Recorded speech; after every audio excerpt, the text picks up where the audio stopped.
Kalau kamu nggak pakai alat ini pas lagi bongkaran, perklet bisa mental dan bikin rusak mesin. Sebelum lanjut, jangan lupa subscribe dulu, aktifin loncengnya biar gak ketinggalan info dan tips penting lainnya.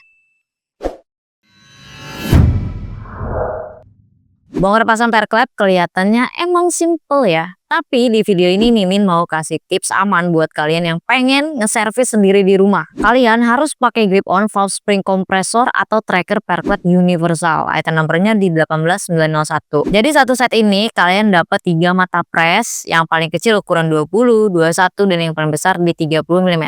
Nah, bedanya dari segi packagingnya, yang ini udah baru, jadi lebih kelihatan eksklusif dan komponen tracker lebih terorganisir, ya kan? Tracker ini udah cukup universal buat semua jenis motor. Jadi kenapa sih harus pakai tracker ini? Terus gimana tipsnya? Tunggu dulu, kita bahas sampai tuntas ya. Jadi kita akan langsung eksekusi ya, biar paham langsung nih. Untuk cara pakainya, sekali lagi Mimin bilang ya, ini tuh gampang banget. Jadi kita harus langsung pasang mata press di perklet yang akan kalian cabut, dan tentuin juga sesuaikan ukurannya ya. Habis itu si gagang penahan yang besar ini, yang ini nih, posisiin kayak gini di belakang kepala klepnya. Ini tuh buat nahan biar nanti pas ditekan dia nggak ikut kedorong. Kalau posisinya udah kayak gini, tinggal kita puter si as pendorongnya buat neken perklet. Nanti lama kelamaan retainernya ini bakalan kelihatan. Nah, artinya perkletnya itu berarti udah lepas nih. Kalau udah kayak gini ya udah tinggal kalian longgarin dan cabut aja. Udah selesai. Terus kalau mau pasang lagi caranya sama aja, tapi ada tips penting nih. Cara pasang perklet gak boleh sama sekali kebalik. Ulir rapat itu harus ada di bawah, sedangkan ulir renggang harus ada di atas, biar nanti pergerakan mesinnya itu nggak terguncang. Kecuali nih ya,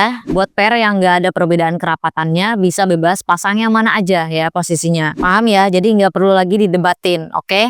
Nah, lanjut kita akan pasang si pernya kayak tadi ya, tinggal diposisiin dan kita putar sampai retainernya ini ngekunci perkletnya. Udah segampang itu gitu. Dari kedua proses tadi ya, kalian bisa lihat tekanan kerataannya juga udah rapi banget. Intinya nggak ribet, nggak perlu harus pakai tambahan penang lain, tinggal pakai sedikit otot aja sih buat muterin doang. Sedangkan dari segi material produk ini bahannya dari bahan yang berkualitas, yaitu krom vanadium, minim korosi, kuat, dan udah ngelewatin proses forged steel, yaitu proses pelapisan luar yang bikin si produk ini tuh awet dan bisa kalian pakai berkali-kali ya. Selain itu dari segi desain finishingnya nih, udah jelas cakep banget ya. Kalian bisa lihat setiap ujung dan juga sudutnya udah rapih banget dan juga presisi. Si tracker ini kan alat khusus buat neken perklet ya, jadi memang tujuannya supaya tidak bikin kepala silinder itu jadi korban. Makanya nggak perlu nekat pakai alat yang asal, karena ada beberapa kasus ya, pakai alat yang asal bisa bikin head mesin jadi lecet, dudukan retainer rusak, kemungkinan buruknya klep gak presisi pas lagi dipasang. Makanya si tracker ini tuh sangat aman digunakan buat pemula maupun yang udah pro sekalipun. Cocok nih yang mau turun mesin atau mau servis besar, sekalian nge-skir klep, ganti klep, atau ganti seal klep juga bisa. Seenggaknya tracker ini tuh harus standby di bengkel kalian. Mimin sih rekomendasiin banget ya, tracker ini tuh nggak bikin kalian panik dan nggak bikin komponen rusak. Intinya tracker ini tuh udah standarnya harus ada ya. Pokoknya jangan sampai servis niatnya hemat malah jadi bongkar mesin 2 kali. Valve spring compressor ini bukan cuma sekedar tracker, ini tuh asuransi kerjaan kalian biar presisi, aman, dan hasilnya juga profesional kan. Buat dapetin tracker ini bisa kunjungi mitra resmi Grip On terdekat di daerah kalian, atau kalau kalian males jalan keluar, kalian bisa langsung cek di marketplace official Grip On. Jadi kalau ada apa-apa gampang banget nyarinya. Nah, tracker kan udah siap nih, tinggal kamu yang gerak. Jangan tunggu rusak baru sadar pentingnya alat ini. Langsung deh cek link di deskripsi di bawah.